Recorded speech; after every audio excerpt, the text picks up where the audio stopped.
మహాకుంభమేళాలో కీలక చర్చ నడుస్తుంది. సనాతన బోర్డు ఉండాల్సిందే అని స్వామీజీలందరూ ముక్త కంఠంతో కోరుకోవడం కీలకంగా మారింది. ఎలాగూ కుంభమేళకు సాధు సంతులు అన్ని అఖాడాలు వస్తుండడంతో ఇదే వేదికగా చర్చ కరెక్ట్ అనుకున్నారో లేక యాదృచ్ఛికంగా ఐడియా వచ్చిందో తెలియదు కానీ కారణం ఏదైనా కానీ సనాతన ధర్మ బోర్డు ఉండాల్సిందే అని గట్టిగానే డిసైడ్ అయ్యారు. అన్ని మతాలకు బోర్డులు ఉంటే హిందువులకు ఎందుకు లేదు? కొత్తగా పెట్టాలనుకున్న సనాతన ధర్మ బోర్డు మెయిన్ మోటో ఏంటి? హిందువుల్లో ఐక్యతకు ఇది ఉపయోగపడే అవకాశాలున్నాయా?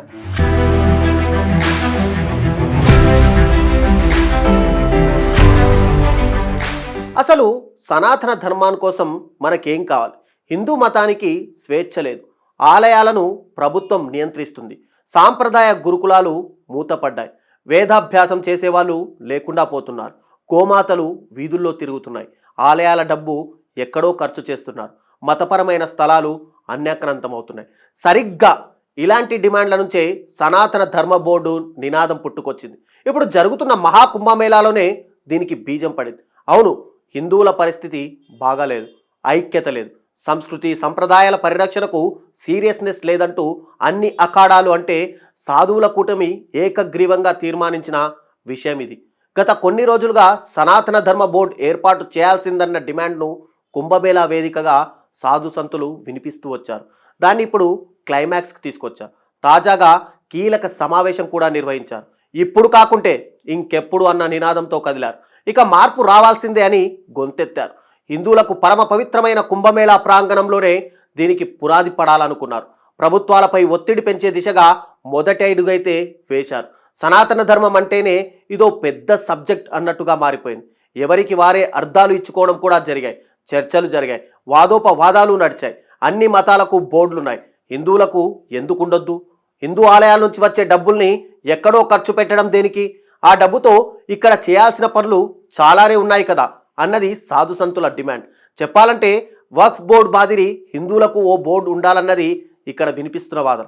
అయితే ఇది రాజ్యాంగపరంగా చట్టసభల్లో చర్చించి తీసుకోవాల్సిన నిర్ణయం.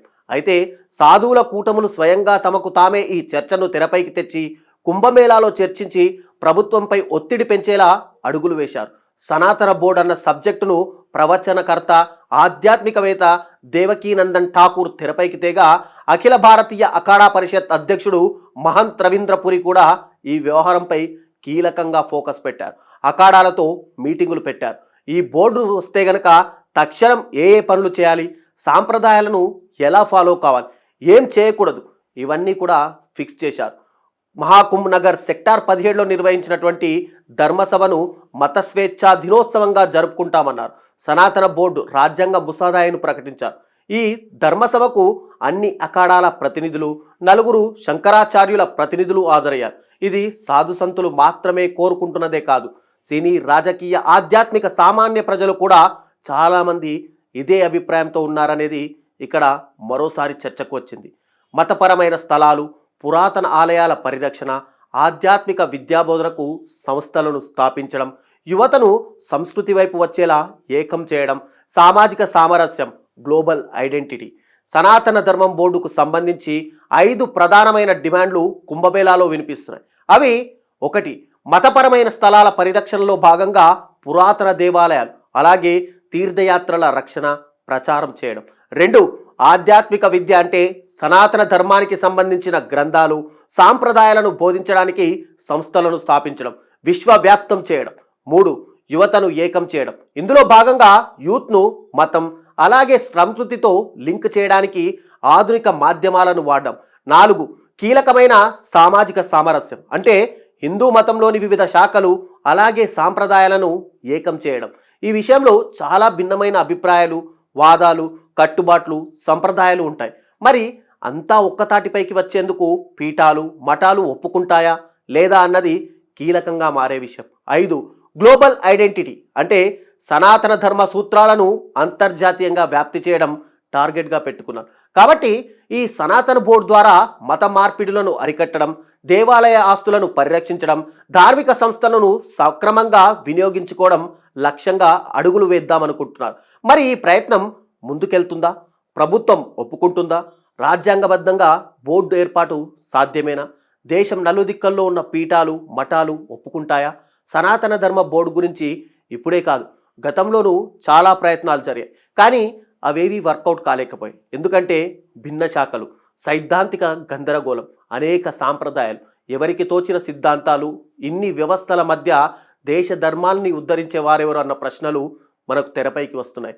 గతంలో ఆదిశంకరాచార్యుల వారు అవతరించి ఈ సమస్యకు పరిష్కారం చూపారు. ఈ దేశంలో సనాతన వైదిక ధర్మం ఇప్పటికీ నిలిచి ఉందంటే అది ఆదిశంకరాచార్యుల పుణ్యమే అంటారు.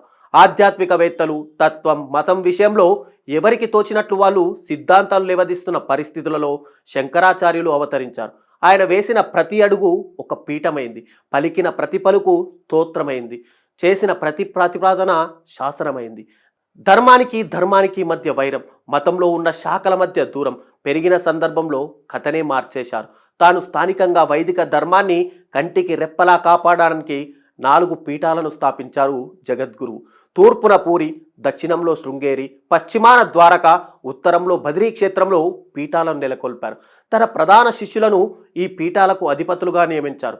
ఈ 4 పీఠాలు సనాతన ధర్మానికి 4 దిక్కుల రక్షణ కవచాలై నిలబడ్డాయి. మరి ఇప్పుడు సనాతన బోర్డు ఏర్పాటుతో మ్యాటర్ ఏమైనా మారుతుందా?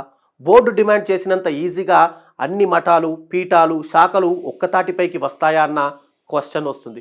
బోర్డు చెప్పింది అందరూ వింటారా? సనాతన బోర్డు ఏర్పాటయ్యే వరకు మా పోరాటం కొనసాగుతుందని, వక్ఫ్ బోర్డు ఉన్నప్పుడు సనాతన బోర్డు ఎందుకు కాదు అన్న ప్రశ్నల నుంచి ఉద్యమం అయితే ఊపందుకుంది. గతంలో సనాతన ధర్మ రక్షా బోర్డు ఏర్పాటుకు కోరుతూ దాఖలైన ప్రజా ప్రయోజన వాద్యాల్ని ఢిల్లీ హైకోర్టు తోసిపుచ్చిన సందర్భము ఉంది.